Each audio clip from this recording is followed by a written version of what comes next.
నమస్కారం KV news కి స్వాగతం.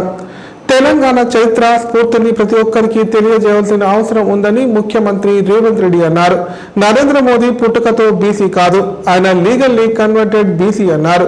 2001 వరకు ఉన్నత వర్గాలకు చెందిన మోదీ సీఎం అయ్యాక ఆయన కులాన్ని బీసీలో కలుపుకున్నారని ఆరోపించారు. హైదరాబాద్ జలవిహార్లో మాజీ హోంమంత్రి దేవేందర్ గౌడ్ రచించిన విజయ తెలంగాణ పుస్తకాన్ని సీఎం రేవంత్ రెడ్డి ఆవిష్కరించారు. ఈ సందర్భంగా సీఎం రేవంత్ రెడ్డి మాట్లాడుతూ వ్యక్తిగతంగా గౌరవించే నాయకులు దేవేందర్ గౌడ్ ముందుంటారన్నారు. పుస్తక ఆవిష్కరణ కార్యక్రమానికి తాను ముఖ్య అతిథిగా రావడం రాజకీయ జీవితంలో ఎప్పటికీ గుర్తుండిపోయే విషయమన్నారు. ఒక వ్యక్తి, ఒక కుటుంబం, ఒక రాజకీయ పార్టీ తెలంగాణ కాదని చెప్పారు. నరేంద్ర మోదీ పుట్టుకతో బీసీ కాదు, ఆయన లీగల్లీ కన్వర్ట్ బీసీ అన్నారు. 2001 వరకు ఉన్నత వర్గాలకు చెందిన మోదీ సీఎం అయ్యాక ఆయన కులాన్ని బీసీ కులంలో కలుపుకున్నారన్నారు. ఆయనకు బీసీ సర్టిఫికెట్ ఉండొచ్చు కానీ మోదీ మనస్తత్వం మాత్రం బీసీల వ్యతిరేకమని చెప్పారు. ఆయన నిజంగానే బీసీ అయితే 2021లో జనాభా లెక్కలు ఎందుకు చేయలేదు, బీసీల లెక్క ఎందుకు తేల్చలేదో చెప్పాలని డిమాండ్ చేశారు రేవంత్. ఆ పుస్తక ఆవిష్కరణ కార్యక్రమానికి నేనే ముఖ్య అతిథులుగా దత్తాత్రేయ గారితో పాటు రావడం రాజకీయ జీవితంలో ఎప్పటికీ గుర్తుండిపోయే గొప్ప సందర్భం ఇది. ఈ కార్యక్రమంలో నాతో పాటు బండారు దత్తాత్రేయ గారు, పెద్దలు కేశవరావు గారు, రాజ్యసభ సభ్యులు డాక్టర్ లక్ష్మణ్ గారు, సహచార మంత్రివర్గ సభ్యులు పొన్నం ప్రభాకర్ గారు, పెద్దలు వి హనుమంతరావు గారు, మధు యాస్కి గారు, ఇతర పెద్దలందరూ ఈ కార్యక్రమంలో పాల్గొని దేవేందర్ గౌడ్ గారి యొక్క అనుభవాలను సంక్షిప్తంగా, వారి అనుభవాలు వారి స్వీయ చరిత్ర కాదు, వారు రాసిన అనుభవాలు తెలంగాణ ఉద్యమ సందర్భంలో ప్రజల కోణంలో జరిగిన తెలంగాణ ఉద్యమం గురించే ఆ విజయ తెలంగాణలో పొందుపరిచిందని నేను వ్యక్తిగతంగా భావిస్తున్నాను. ఎందుకంటే తెలంగాణ చరిత్ర, తెలంగాణ బిల్లు శాసనసభకు వచ్చినప్పుడు ఒక అంశాన్ని ప్రస్తావించిన, ఈ తెలంగాణ నేల మీద మొత్తం తెలంగాణ చరిత్ర అనే విధంగా చిత్రీకరించడానికి కొంతమంది ప్రయత్నం చేస్తున్నారు. అది వాస్తవం కాదు. తెలంగాణ ఉద్యమంలో ప్రత్యక్షంగా పాల్గొన్న వాళ్ళు వాళ్ళ అనుభవాలను తెర ముందు జరిగింది, తెర వెనకాల జరిగిన విషయాలను క్రోడీకరించి రాసితే మన భవిష్యత్ తరాలకు ఈ సమాచారం, ఈ సందేశం చేరాలి అని వారు కోరుకుంటారు. ఈరోజు పెద్దలు దేవేందర్ గౌడ్ గారు రాసిన ఈ పుస్తకంలో తప్పకుండా ఆనాటి తెలంగాణ ఉద్యమ సందర్భంగా జరిగిన సంఘటనలు కావచ్చు, ఒక్కొక్క సందర్భంలో తెలంగాణ అంశాన్ని ప్రస్తావించి తెలంగాణ రాష్ట్రం వచ్చింది కాబట్టి ఈరోజు ఇక్కడ ఉన్న వాళ్ళందరూ రాష్ట్రం వచ్చింది కదా అనే ఒక సంతోషంలో ఉన్నారు. కానీ ఒకవేళ రాష్ట్రం రాకపోయి ఉంటే రాజకీయ పరిణామాలు వేగవంతంగా మారి ఊహించని పరిణామాలు రాజకీయాల్లో వచ్చినుంటే వారు నిర్మించుకున్న మొత్తం భవిష్యత్తే గందరగోళం పోయి ఉండే. అయినా పర్వాలేదు అని చెప్పి ఆ రోజు పెద్దలు దేవేందర్ గౌడ్ గారు తెలంగాణ ఉద్యమంలో ముందున్నారు. ఇదే విధంగా గోదావరి జలాల ద్వారానే తెలంగాణ రాష్ట్రం సస్యశ్యామలం అవుతుంది. వేలాది టీఎంసీలు సముద్రంలో కలుస్తుంటే పాలకుల నిర్లక్ష్యం తెలంగాణకు తీరని అన్యాయం చేస్తుంది. ఖచ్చితంగా గోదావరి జలాల ద్వారానే ఈ తెలంగాణను సస్యశ్యామలం చేయాలని వారు పాదయాత్ర చేయడం ద్వారానే ఆ నెల మీద ఒత్తిడి వచ్చింది. ప్రభుత్వాలు నిర్ణయం తీసుకునే ప్రభుత్వాలు ఆ ప్రాజెక్టును చేపట్టాల్సిన పరిస్థితి వారి పాదయాత్రతో వచ్చింది. ఆ తర్వాత వాళ్ళు తీసుకున్న నిర్ణయాలలో ప్రధానంగా తెలంగాణ అంటే టీజీ అనే పిల్లల బండ్ల మీదనే కాదు, వాళ్ళ గుండెల మీద కూడా ఆ రోజు రాసుకున్నారు. తెలంగాణను టీజీ రూపంలో రాయాలి అని ఆ రోజు దేవేందర్ గౌడ్ గారు తీసుకున్న రాజకీయ నిర్ణయమే టీజీ. కానీ తెలంగాణ రాష్ట్రం వచ్చిన తర్వాత ప్రజల గుండెల్లో శాశ్వతంగా ఉన్న టీజీ కాస్త టీఎస్గా మారింది. కానీ నాకు అవకాశం వచ్చినప్పుడు ప్రజల గుండెల్లో శాశ్వతంగా ఉన్న టీజీనే తెలంగాణలో ఉండాలి అని చెప్పి టీఎస్ను మళ్ళీ టీజీగా మార్చి, రాష్ట్ర ప్రభుత్వం మారిస్తే మారదు, కేంద్ర ప్రభుత్వం కూడా దాన్ని ఆమోదించింది. రాష్ట్రంలో కాంగ్రెస్ పార్టీ అధికారంలోకి వచ్చి ఏడాది పూర్తయిందని రాజ్యసభ సభ్యులు డాక్టర్ లక్ష్మణ్ అన్నారు. కాంగ్రెస్ ఇచ్చిన అన్ని హామీలు గాల్లో కలిసిపోయాయని చెప్పారు. కులగణన పేరుతో రాష్ట్రంలో కులాల మధ్య చిచ్చు పెట్టి ప్రభుత్వం పబ్బం గడుపుతోందని పేర్కొన్నారు. కామారెడ్డి జిల్లా కేంద్రంలోని బీజేపీ పార్టీ కార్యాలయంలో విలేకరుల సమావేశం నిర్వహించారు.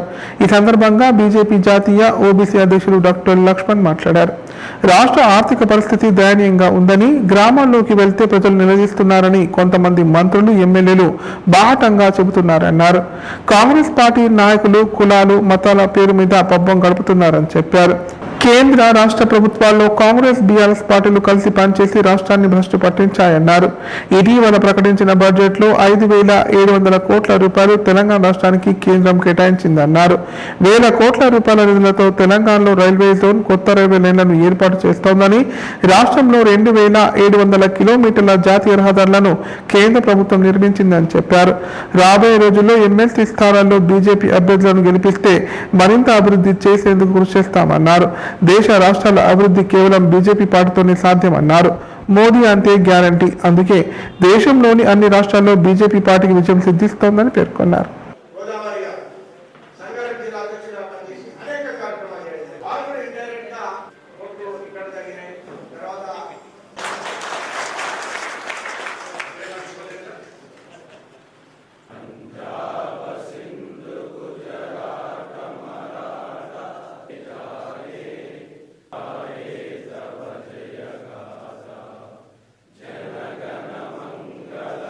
భవిష్యత్తును నిర్ధారించేటువంటి ఈ యొక్క సెక్షన్ కాబట్టి తెలంగాణ భవిష్యత్తు ముడిపడిన ఎన్నికలు తెలంగాణ భవిష్యత్తు, సమాజం యొక్క భవిష్యత్తు మీ చేతిలో ఉంది. వారు చెప్పినట్టుగా ఎటువంటి ప్రలోభాలకు లొంగకుండా, ఎవరి ఒత్తిడికి లొంగకుండా ఈ తెలంగాణ భవిష్యత్తు దృష్ట్యా, యువకుల భవిష్యత్తు దృష్ట్యా, టీచర్లు, మేధావులు, విద్యార్థులు లేదా అధ్యాపకుల భవిష్యత్తు దృష్ట్యా మీరు ఒక్కసారి ఫస్ట్ ప్రిఫరెన్షియల్ ఓటుగా గ్రాడ్యుయేట్స్కు, మరి అంజిరెడ్డి గారికి, టీచర్స్కు, కొమరే గారికి వేసినట్టయితే మొత్తం ఇవాళ దేశం మొత్తం కూడా బీజేపీ వాళ్ళకి అండగా ఉంటుంది. నరేంద్ర మోడీ నుంచి మొదలుకుంటే వెంకటరామరెడ్డి వరకు పూర్తిగా ఎమ్మెల్యేలు, ఎంపీలు వాళ్ళకి అండగా ఉండి ఈ వర్గాల సమస్యల కోసం పోరుబాట బట్టి సాధించడానికి మేము సిద్ధంగా ఉన్న ఒక అవకాశం ఈ ఎన్నికల్లో ఈ అభ్యర్థులకు ఇవ్వాల్సిందిగా, ముఖ్యంగా ఇక్కడ కామారెడ్డి ఏ రకంగా మీరు చరిత్ర సృష్టించారు, చరిత్ర నిలిచిపోయినారు ఇక్కడ ఉన్నటువంటి ప్రజలందరూ కూడా. ఎందుకంటే ఆ ఉద్దండులు కేసీఆర్ గారిని, రేవంత్ రెడ్డిని ఓడించే చరిత్ర ఈ జిల్లాకు, ఈ కామారెడ్డి ప్రజలకే దక్కుతుంది. కాబట్టి అదే చరిత్రను పునరావృతం చేయడానికి మళ్ళీ ఈ ఎమ్మెల్సీ ఎన్నికల గెలుపు ద్వారానే భవిష్యత్తు బీజేపీ ఈ రాష్ట్రంలో, అన్ని రాష్ట్రాల్లో అధికారం ఇచ్చారు. ప్రజలు ఏ రకంగా ఇవాళ వారు ప్రజల ఆదరాభిమానంతో, అభివృద్ధి ఎజెండాతో, అది రైల్వేస్ కానీ, రోడ్స్ కానీ, లేదా ఎయిర్పోర్ట్స్ కానీ ఏ రకమైనటువంటి అభివృద్ధి చెందుతుందో తెలంగాణ కూడా అందరు భాగం కావాలి. ఆ అభివృద్ధికి, అవినీతికి మరక లేకుండా పాలన సాగాలంటే తెలంగాణలో కూడా బీజేపీ రావాలి. కాబట్టి ఈ ఎన్నిక, ఈ మలుపు నిలిపే ఎన్నిక కాబట్టి దయచేసి తెలంగాణ భవిష్యత్తు కోసం, తెలంగాణ ప్రజల భవిష్యత్తు కోసం, అది రైతాంగం కానీ, మహిళలు కానీ, యువత కానీ, ఎస్సీ, ఎస్టీ, బీసీలు కానీ, అన్ని వర్గాల సబ్కా సాత్ సబ్కా వికాస్ అనే ఆలోచనతో ఈ రాష్ట్రంలో పాలన జరగాలంటే బీజేపీ రావాలి. కాబట్టి బీజేపీ రావాలంటే ఈ ఎన్నికల్లో గ్రాడ్యుయేట్, టీచర్స్ అభ్యర్థులు గెలిపించాల్సిందిగా మీ అందరితో కోరుకుంటూ, నిన్నటి వరకు పార్లమెంట్ సమావేశంలో మేము ఆ ఒత్తిడిలో ఇక్కడ రాలేకపోయినాం. ఈ 3-4 రోజుల్లో ఖచ్చితంగా కరీంనగర్, నిజామాబాద్ అన్ని ప్రాంతాలకు పర్యటన చేస్తాం, ప్రజలకు వాస్తవాలు చెప్తాం. మీరు ఆలోచన మేధావి వారిగా ముఖ్యంగా. కాబట్టి ఖచ్చితంగా ఒక్క అవకాశం మీరు ఇచ్చినట్టయితే తెలంగాణ భవిష్యత్తు ముడిపడింది. కాబట్టి ఖచ్చితంగా మీరు ఎన్నికల్లో గెలిపిస్తారని, మొన్న పార్లమెంట్లో ఏ రకంగా మోదీ గారి పట్ల విశ్వాసం వ్యక్తం చేసి 8 సీట్లు గెలిపించారో, గతంలో నేను అధ్యక్షుడిగా ఉన్నప్పుడు ఒంటరిగా పొడిచి 4 గెలిపించారు, 20% ఓట్లు ఇచ్చారు. మొన్న 35% ఓట్లు 8 మంది గెలిచారు. 5 నెలలుగా కాంగ్రెస్ అధికారులకు వచ్చి 17 సీట్లలో ఆ రోజు కాంగ్రెస్ గెలిచింది 8 మాత్రమే. కాబట్టి బీజేపీ ఏ రకంగా ఎదుగుతున్నదో, దేశమంతా ఒకవైపు ఉంటే మనం ఎందుకు ఒకవైపు ఉండాలి? తెలంగాణ, ఢిల్లీలో జరిగినాయి, బీజేపీ రెపరెపలాడుతుంది. హర్యానాలో గెలిచాం, మహారాష్ట్రలో గెలిచాం, ఛత్తీస్గఢ్లో గెలిచాం, ఒరిస్సాలో గెలిచాం. ఏ రకంగా ఇవాళ భారతీయ జనతా పార్టీ మొత్తం దేశమంతా కాషాయమవుతున్నప్పుడు తెలంగాణ ఎందుకు ఇవాళ మరి ఆ రకంగా ఉండాలో ఆలోచన చేసుకొని మేధావర్గం ఎన్నికల్లో ఓటు చేస్తారని కోరుకుంటూ, ఈ అవకాశం ఇచ్చినటువంటి కామారెడ్డి జిల్లా అధ్యక్షులకు, కార్యకర్తలకు, అదే రకంగా ఇందులో పాల్గొంటున్నటువంటి గ్రాడ్యుయేట్స్కు, టీచర్స్కి అందరికీ కూడా ధన్యవాదాలు చెప్తూ సెలవు. బస్సును లారీ ఢీకొట్టిన ఘటన కామారెడ్డి టేక్రియాల్ బైపాస్ వద్ద చోటు చేసుకుంది. ఈ ప్రమాదంలో బస్సు డ్రైవర్తో సహా పలువురు ప్రయాణికులకు గాయాలయ్యాయి. సమాచారం అందుకున్న పోలీసులు ఘటనా స్థలానికి చేరుకుని క్షతగాత్రులను కామారెడ్డి ప్రభుత్వ ఏరియా ఆసుపత్రికి తరలించారు. కామారెడ్డి మున్సిపాలిటీ పరిధిలోని ఇల్చిపూర్ గ్రామ శివార్లో గల జాతీయ రహదారిపై నిజామాబాద్ డిపోకు చెందిన ఆర్టీసీ బస్సు యూటర్న్ తీసుకుంటున్న సమయంలో బస్సును లారీ ఢీకొట్టింది. ఈ ప్రమాదంలో బస్సులో ప్రయాణిస్తున్న 8 మందికి గాయాలయ్యాయి. క్షతగాత్రులను పోలీసులు చికిత్స నిమిత్తం కామారెడ్డి ప్రభుత్వ ఏరియా ఆసుపత్రికి తరలించారు. సందర్భంగా ఆర్టీసీ కండక్టర్ మాట్లాడుతూ ప్రమాదం సంభవించినప్పుడు బస్సులో 20 మంది ప్రయాణికులు ఉన్నట్లు తెలిపారు. ఇందులో ఒక చిన్నారి 4 మహిళలకు గాయాలయ్యాయని చెప్పారు. ఈ మేరకు పోలీసులు కేసు నమోదు చేసుకొని దర్యాప్తు చేస్తున్నారు.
యూటర్న్ ఇట్లా వేసుకుంటాం. అది స్పీడ్ వచ్చేసి దాన్ని మాకు ఉద్దేశించాం. మా ముందు కూడా ఇంకో బస్సు కూడా కామెంట్ బండి వాళ్ళు కూడా యూటర్న్ ఇట్లా వేసుకుంటున్నాం. యూటర్న్ వేసుకున్నాక ఆ స్పీడ్ మీద వచ్చి లారిచి 13 మంది ఉన్నారు. ఈ అడవిలో ఎవరు కొంచెం కొమ్మలా వెళ్ళి ఇప్పుడే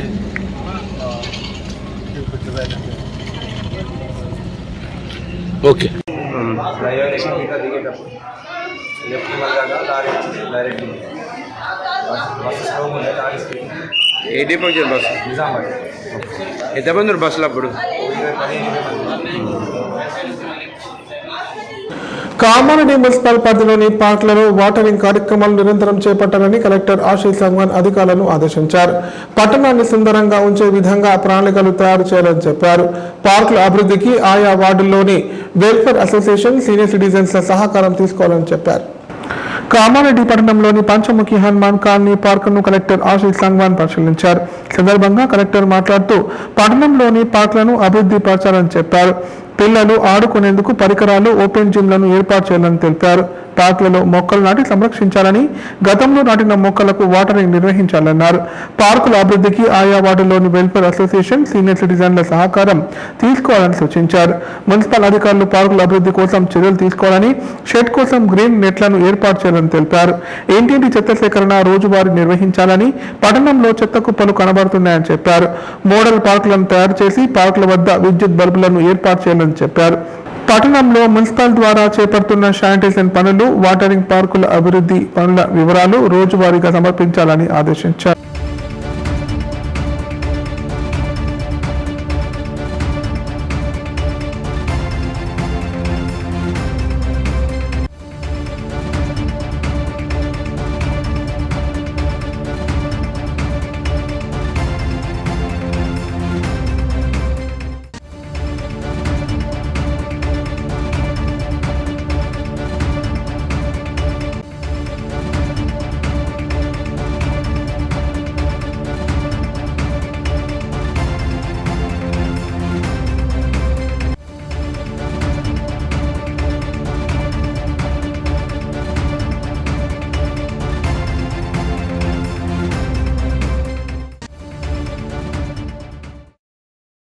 ఇప్పుడు ప్రకటనలు. Life hospital Kamareddy. కామారెడ్డిలో 50 పడకల ISO సర్టిఫైడ్ గల ఏకైక hospital life hospital Kamareddy. Aarogyasri, EHS మరియు అన్ని రకాల నగదు రహిత హెల్త్ ఇన్సూరెన్సులు గల ఏకైక hospital life hospital. Aarogyasri card లేదా తెల్ల రేషన్ కార్డు ఉన్నవారికి ఆరోగ్యశ్రీ మరియు ఆయుష్మాన్ భారత్ ద్వారా ఆపరేషన్లు ఉచితంగా చేయబడును.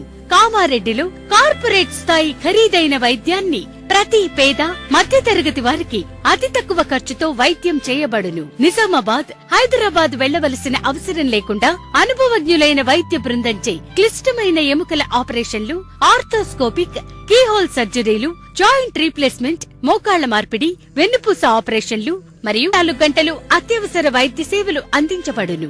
మా సదుపాయాలు: అత్యాధునిక operation theatre, laminar OT, ICU, x-ray, physiotherapy, DEXA scan, pharmacy సౌకర్యాలు కలవు. రాష్ట్ర ప్రభుత్వ ఉద్యోగులకు ఫీజు రీయింబర్స్మెంట్ సౌకర్యం కలదు. సంప్రదించండి లైఫ్ హాస్పిటల్. తెలంగాణలో మొట్టమొదటిసారిగా అధునాతన పద్ధతిలో నరాల, మానసిక, sex, alcohol, fits treatment, AC intensive care unit ఇప్పుడు మన నిజామాబాద్ లో doctor B Keshavulu MD psychiatry, Osmania గారి ఆధ్వర్యంలో అన్ని సదుపాయాలు గల అత్యాధునిక అతిపెద్ద హాస్పిటల్ ప్రారంభించబడ్డది. నరాల బలహీనతలు, తలనొప్పి, ఫిట్స్, పళ్లు బిగపట్టడం, భయం, గుండెదడ, డిప్రెషన్, ఒంటరితనం, మంత్రాలు చేతబడి చేశారని అనుమానపడటం, వ్యతిరేకమైన ఆలోచనలు, తన గూర్చి మాట్లాడుకుంటున్నారని, చంపడానికి వస్తున్నారని భ్రమపడటం, ముట్టిందే ముట్టటం, కడిగిందే కడగటం, సెక్స్ లో బలహీనత, శీఘ్రస్ఖలనం, హస్తప్రయోగం, సెక్స్ లో తీవ్ర అసంతృప్తి, భార్యాభర్తల మధ్య అనుమానాలు, పిల్లల అల్లరి, అతికోపం, మతిమరుపు, చదువులో వెనుకబాటుతనం, alcohol, cigarette, gutka, Gul form బానిసైన వారికి స్పెషల్ ట్రీట్మెంట్. గమనిక: ఆధునిక ఏసీ వార్డు, అత్యంత విశాలమైన భవనం, అన్ని నరాల మానసిక సమస్యలకు మరియు ఆల్కహాల్ ను మాన్పించుటకు అడ్మిషన్స్ సౌకర్యం గల తెలంగాణలోనే అతిపెద్ద hospital doctor Keshavulu hospital. Bus stand ఎదురుగా లైన్, ఖలీల్వాడి, నిజామాబాద్. ఫోన్ 08462255189. కామారెడ్డి ఆదివాసీ సంఘం నూతన కార్యవర్గ ప్రమాణ స్వీకార మహోత్సవం నిర్వహించారు. ఈ కార్యక్రమానికి ఎమ్మెల్యే రమణారెడ్డి ముఖ్య అతిథిగా హాజరై సభ్యులకు శుభాకాంక్షలు తెలియజేశారు. నూతనంగా ఎన్నుకోబడిన సభ్యులు సంఘ అభివృద్ధికి నిరంతరం కృషి చేయాలని కోరారు. కామారెడ్డి పట్టణ ఆర్యవైశ్య సంఘం నూతన కార్యవర్గ ప్రమాణ స్వీకార మహోత్సవం ఘనంగా నిర్వహించారు. అధ్యక్షులుగా మొగుడుపల్లి భూమేష్, ప్రధాన కార్యదర్శి కూర శ్రీనివాస్, కోశాధికారి విశ్వనాథుల రాజేందర్, ఇతర కార్యవర్గ సభ్యులు ప్రమాణ స్వీకారం చేశారు. ఈ కార్యక్రమానికి Kamareddy MLA Katipalli Venkata Ramana Reddy, Nizamabad urban MLA Dhanpal Suryanarayana ముఖ్య అతిథులుగా హాజరయ్యారు. ఈ సందర్భంగా కార్యవర్గ సభ్యులు మాట్లాడుతూ ఆర్యవైశ్యుల సంక్షేమానికి, అభివృద్ధికి మనస్ఫూర్తిగా తోడ్పడతామని చెప్పారు. సంఘ కార్యక్రమాల్లో చురుగ్గా పాల్గొంటారని తెలియజేశారు.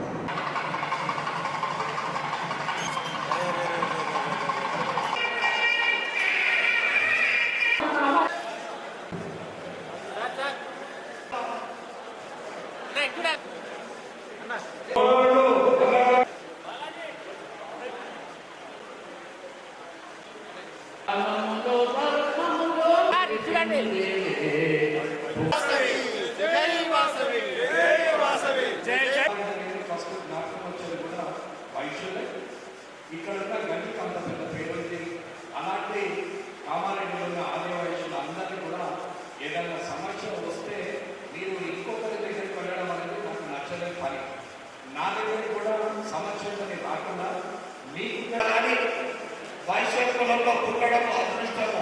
ఎందుకంటే పడైనా గుడైనా హిందూ ధర్మానికి సంబంధించిన, సనాతన ధర్మానికి సంబంధించిన ఏ కార్యక్రమైనా, గుడైనా, అదేవిధంగా ధర్మం గురించి ఏదైనా.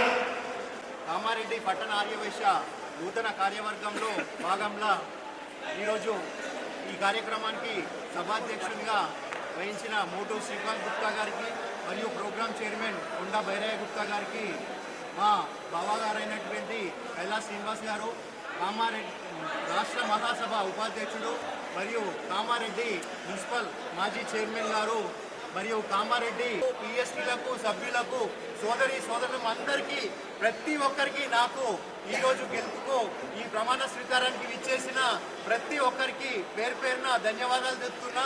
ఈరోజు ఈ కార్యక్రమాన్ని ఇంత బాగా జరగడానికి నాకు దోహదపడిన ప్రతి ఒక్కరికి, నా మిత్రులకు సిండికేట్ సేవలే కాకుండా నాకు గురుతర బాధ్యతగా ఇంకొంచెం సేవలతో యాడ్ చేస్తూ సేవ చేసుకునే విధంగా నాకు అవకాశం వచ్చినందుకు మరియు పాత అధ్యక్షులకు, పాత బాడీలకు అందరికీ వాళ్ళని అనుసరించి అందరినీ అనుకొని పార్టీలకు అతీతంగా జాక్రాన్పల్లిలో సంత సేవాలాల్ మహారాజ్ జగదంబాదేవి విగ్రహ ప్రతిష్టాపన వేడుకలు ఘనంగా నిర్వహించారు. ఇందులో భాగంగా ఆలయ ప్రాంగణంలో నవగ్రహ పూజ, గణపతి హోమం తదితర ప్రత్యేక పూజా కార్యక్రమాలు చేపట్టారు. గిరిజన సాంప్రదాయంలో మహిళలు నృత్యాలు చేస్తూ భక్తి గీతాలు ఆలపిస్తూ వేడుకల్లో పాల్గొన్నారు. బంజారాల ఆరాధ్య దైవం సంత శ్రీ సేవాలాల్ మహారాజ్ జగదంబ భవానీ మాత విగ్రహ ప్రతిష్టాపన మహోత్సవం జాక్రాన్పల్లి మండలంలోని వివేక్ నగర్ తండాలో ఘనంగా నిర్వహిస్తున్నారు. ఇందులో భాగంగా సేవాలాల్ మహారాజ్ జగదంబ మాత విగ్రహానికి పంచామృతాలతో అభిషేకాలు, అష్టోత్తర నామాలతో ప్రత్యేక పూజా కార్యక్రమాలు చేపట్టారు. గిరిజన సాంప్రదాయంలో మహిళలు నృత్యాలు చేస్తూ భక్తి గీతాలు ఆలపిస్తూ వేడుకల్లో పాల్గొన్నారు. ఆలయ కమిటీ ఆధ్వర్యంలో భక్తులకు అన్నదాన కార్యక్రమం ఏర్పాటు చేశారు.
ఇప్పుడు సంక్షిప్త వార్తలు.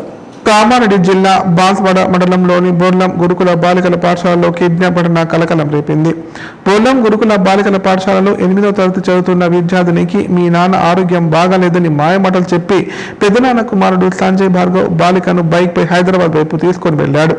మొండి సడక్ వద్ద బైక్ టైర్ పంక్చర్ కావడంతో బైక్ ఆపి సంజయ్ పంక్చర్ చేస్తుండగా స్థానికులకు అనుమానం వచ్చింది. అమ్మాయి అన్నకు ఫోన్ చేయగా అదేమీ లేదు, అమ్మాయిని జాగ్రత్తగా చూసుకోండి అని చెప్పడంతో కిడ్నాప్ చేస్తున్నట్లు అనుమానం వచ్చి స్థానికులు చితకాబాది పోలీసులకు అప్పగించారు. అయితే హాస్టల్ సిబ్బంది నిర్లక్ష్యమే ఈ ఘటన జరగడానికి ముఖ్య కారణమని విద్యార్థుల తల్లిదండ్రులు వాపోతున్నారు. గతంలో కూడా ఇలాంటి ఘటనలు జరిగినప్పటికీ గురుకుల పాఠశాల సిబ్బంది తమ తీరు మార్చుకోలేదని మండిపడుతున్నారు. ఇప్పటికైనా తమ పిల్లల పట్ల శ్రద్ధ చూపి ఇలాంటి ఘటనలు జరగకుండా చూడాలని కోరుతున్నారు.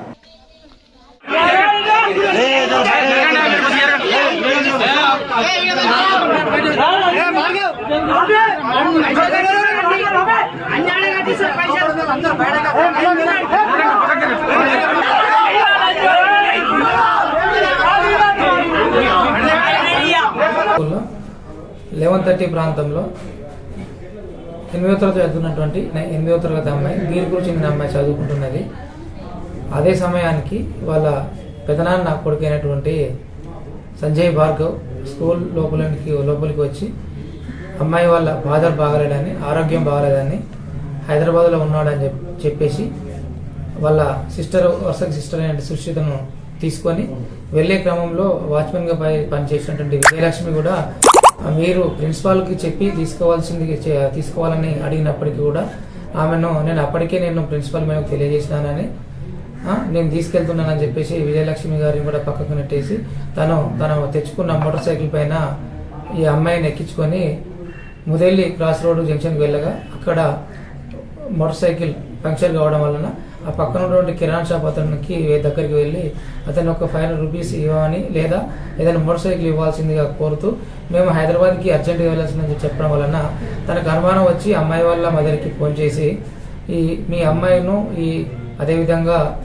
సంజయ్ భార్గవ్ వచ్చినట్టు తెలియజేయగా వీళ్ళ మదరు అట్లాంటిది ఏం లేదని చెప్పేసి సంజయ్ భార్గవ్ మాకు వరుసకి కొడుకైనప్పటికీ కూడా తనకి ఆరోగ్యం సరిగా బాగుండదు, మా అమ్మాయిని అతనికి అప్పచెప్పకండి, మేము వస్తున్నాం అని చెప్పేసి తెలియజేయడం జరిగింది.